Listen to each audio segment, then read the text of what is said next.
Ya, terima kasih Bunga. Pemirsa, kita ke informasi terpopuler pertama di cnbcindonesia.com.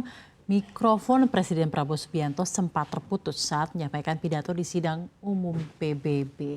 Kementerian Luar Negeri menjelaskan penyebabnya terkait aturan ketat waktu berbicara di forum internasional tersebut. Direktur Informasi dan Media Kementerian Luar Negeri Hartio Harkomoyo menegaskan bahwa insiden tersebut bukan karena gangguan teknis, melainkan aturan resmi dari PBB. Hartio menambahkan suara Presiden Prabowo tetap terdengar oleh para delegasi meski mikrofon utama dimatikan, bahkan terdengar jelas. Dalam kesempatan tersebut, Prabowo menegaskan kembali komitmen Indonesia terhadap solusi dua negara atau two-state solution sebagai satu-satunya jalan menuju perdamaian. Ia menekankan bahwa Palestina harus dijamin status kenegaraannya. Indonesia siap mengakui Israel begitu negara tersebut mengakui kemerdekaan Palestina. Dengan dukungan penuh terhadap jaminan keamanan Israel. Ia juga mendesak negara lain untuk segera bertindak, menghentikan perang dan mengakhiri bencana kemanusiaan di Gaza. Indonesia, kata Prabowo, siap ambil bagian termasuk dengan mengirim pasukan penjaga perdamaian.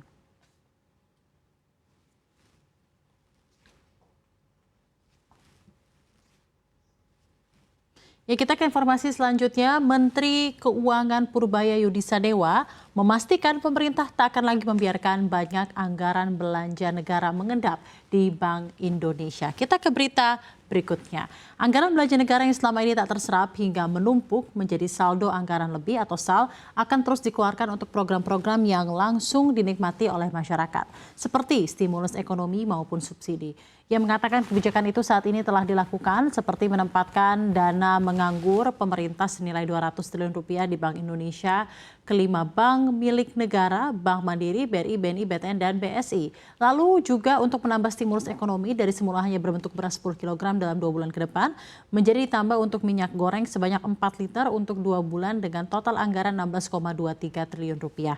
Ia pun memastikan kebijakan pemberian subsidi untuk menjaga daya beli masyarakat akan terus dioptimalkan ke depan, termasuk melalui APBN 2026.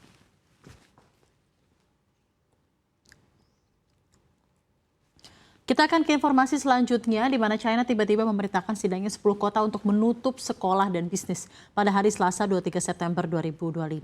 Ini terjadi saat topan super ragasa mendekati wilayah selatan negara itu. Topan menekan China tutup sekolah dan pusat bisnis, dan langkah-langkah ini akan mempengaruhi puluhan juta orang dan menghambat aktivitas di ribuan pabrik di seluruh wilayah pusat manufaktur China. Topan super ragasa sendiri saat ini bergerak dari Filipina dan Taiwan menuju Hong Kong dan mulai memasuki gerbang China daratan Provinsi Guangdong. Di Guangdong, badai diperkirakan membawa hembusan angin berkecepatan hingga 230 km per jam. Salah satu kota perbatasan Hong Kong di sana, Pusat Teknologi Shenzhen telah memerintahkan evakuasi 400.000 orang, di mana otoritas memperingatkan bencana akan datang seperti angin kencang, hujan, ombak, dan banjir. Kota-kota besar lainnya juga menerapkan langkah-langkah penangguhan semua aktivitas warga, mulai dari Zhuhai, Dongguan, dan Foshan. Topan super ragasa melintasi Laut China Selatan setelah sebelumnya menghantam sebagian Filipina, membuat 1 orang tewas.